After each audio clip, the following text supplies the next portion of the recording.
Sir मेरा एक सवाल है, किसी भी जगहों या गांवों के नामों के पीछे पूर, बाद या डी लगा होता है, तो इसका क्या मतलब होता है?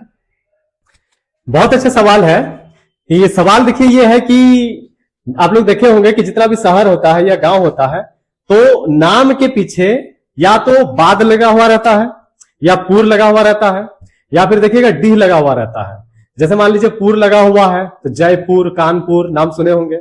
बाद लगा हुआ हैदराबाद, सिकंदराबाद, है ना। डी लगा हुआ भी रहता है। तो ये इसका क्या मतलब होता है, क्यों नाम के पीछे बाद, पूर या डी लगा हुआ रहता है, ध्यान दीजिएगा, बड़ा इंपॉर्टेंट है। तो सबसे पहले हम लोग पूर का बात करते हैं। देखिए किसी भी गांव के पीछे यदि पूर लगा हुआ है ना, तो पूर जो है इसका मतलब ही आप निकालिएगा तो शहर हो जाएगा या फिर इसका मतलब किला होता है। ठीक है, पूर का मतलब शहर हो या किला हो।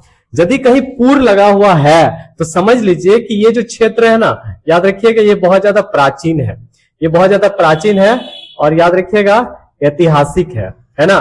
तो यदि कोई क्षेत्र बहुत ज्यादा प्राचीन है, ऐतिहासिक है, तो वहां पर क्या हुआ लगा हुआ रहेगा, तो पूर लगा हुआ रहेगा। जैसे एग्जाम्पल में आप लोग जयपुर ले लीजिए। ठीक है, क्या हो जाएगा एग्जाम्पल में, जयपुर, है ना। उसी तरह एक और रहता है कि दूसरा आपका बाद लगा हुआ रहता है ना। बाद, शहर या गांव के पीछे देखिएगा नाम के पीछे बाद लगा हुआ रहता है। तो बाद का मतलब ही होता है आबादी वाला। ठीक है, आबादी वाला जो क्षेत्र होता है उसको बाद बोलेंगे। या फिर याद रखिएगा जो बसने योग्य क्षेत्र होता है ना, बसने योग्य यदि कोई स्थान होता है तो उसको भी हम लोग बाद बोलेंगे। अब बाद सबसे पता चल रहा है आबाद वाला, मतलब जो क्षेत्र बहुत ज्यादा याद रखिएगा विकसित होगा। ठीक है, जो क्षेत्र बहुत ज्यादा विकसित होगा वहां पे बाद लगाया जाए। विकसित होने के लिए क्या, वहां पे पानी का सुविधा होगा, व्यापार व्यवसाय ठीक ठाक होगा, तो वहां पे क्या लगाया जाता था, तो बाद लगाया जाता, जो ज्यादा विकसित होता था। तो जैसे क्या है याद रखिएगा, जैसे हैदराबाद, है ना। इसके अलावा सिकंदराबाद, मुरादाबाद, बहुत सारा बाद आता है। ठीक है, और तीसरा है आपका कि आपका देखिएगा कि डी भी लगा हुआ मिलता है।